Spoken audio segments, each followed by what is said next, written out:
Paella is delicious. It can be a little intimidating, especially in a pan this size. Well, wow. I mean, look, this is amazing. We have Paella chef in our Super Home Surplus kitchen, Lisa Mays. Hello. With one of the largest paella pans I've ever seen.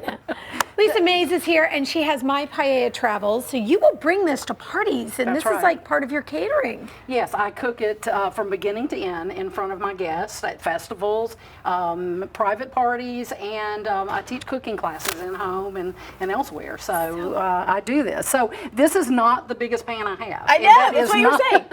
This is my baby pan. I want to know what paella is for people that don't know. And first of all, and you are pronouncing it correctly. It is pronounced paella, and it is the most popular dish of Spain. It's an old dish that I say old as it's a very comes from humble beginnings. They would cook paella out in the rice fields. The farm workers. In the rice fields, that's where the rice comes from, the specific rice. And they would eat just right out of this. They didn't have a Subway or McDonald's to go to. Right. So this is how they ate, and they ate off of the land from what they had. If they were closer to the sea, they had more seafood. If they were inland, they would have more vegetables, paella, green beans, mussels, snails, and rabbit. Oh, wow. So I don't have snails or rabbits. That's okay. That's okay. Which is fine.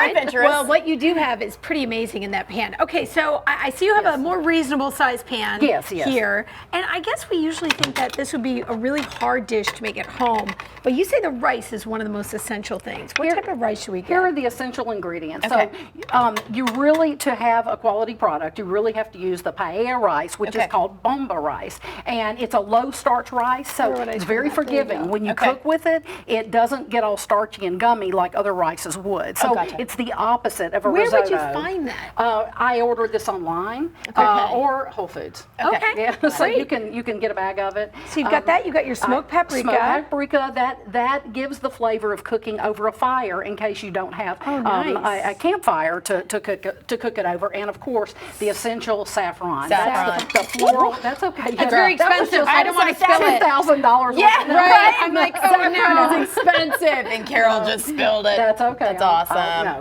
And that earthy floral flavors, and then a sofrito. And I make my own sofrito, but you can even buy that. You can order that online. Okay, a Spanish sofrito. It's essentially tomatoes. It's a tomato sauce, basically. Okay. Great. So what I did is, this is a 15-inch paella pan. This is a 32-inch paella pan. So what I did was I started off with onions, garlic, and my homemade broth that I used with all kinds of herbs and flavors in there. And while I sauteed the onions and let that go down in the vegetables and let that get soft, and once I pour in the broth, I don't touch it anymore.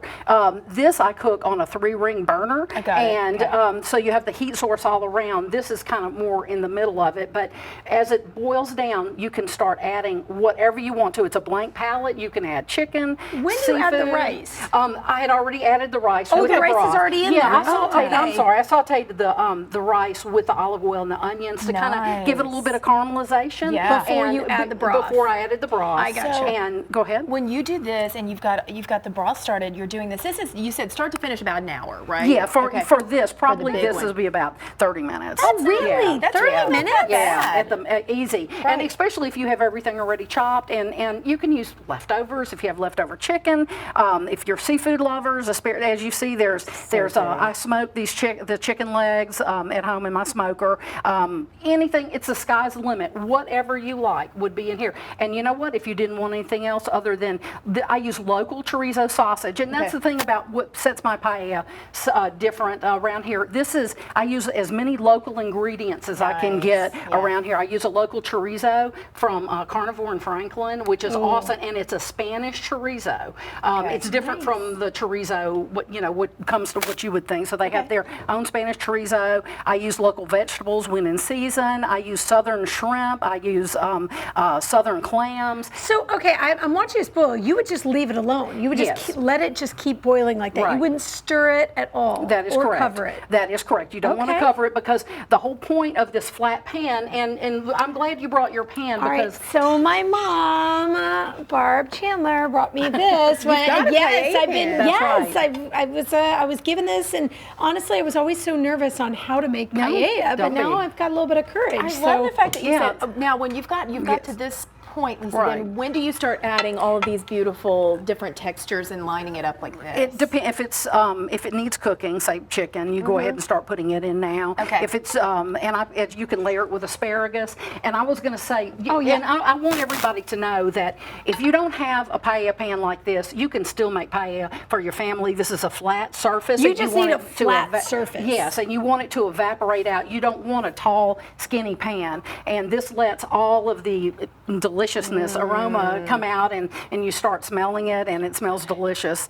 I am almost scared to dig in. I know, you don't want to just, I want to, but it's so pretty. It is. And so the most important part of a paella is the crusty part of the rice. That's the bottom. It's called the sucarat. And this is what is the sign of a quality of a paella, is that it gets the nice crustiness and crunchiness at the bottom. Just dig right in. I know, I was going to say, maybe Lisa should, there you go. Or we can just eat out of the pan like old Spanish style. I'm into that. You know, it tastes even better when you do that. I like but can you smell? I mean, it's just, can you imagine walking into someone's house and smelling that? It means party. It means getting together. It's a deep weight in there all the time. To your parties, to your events. You are the mypaellatravels.com. You also have, you're a sommelier, so you talk wines too. So it's winewithlisa.com. She's amazing. And Sur La Table is opening in Brentwood, which I didn't even know. Yes. And you're going to be there. I'm going to be the savory chef instructor part-time, which I am just thrilled about. And yes, I'll be cooking other things besides paella. Oh my gosh! Well, I think this looks like something I want to see. So good. Oh, thank you. Love it. How much fun are you? Lisa, we love you. This is amazing. Thank you.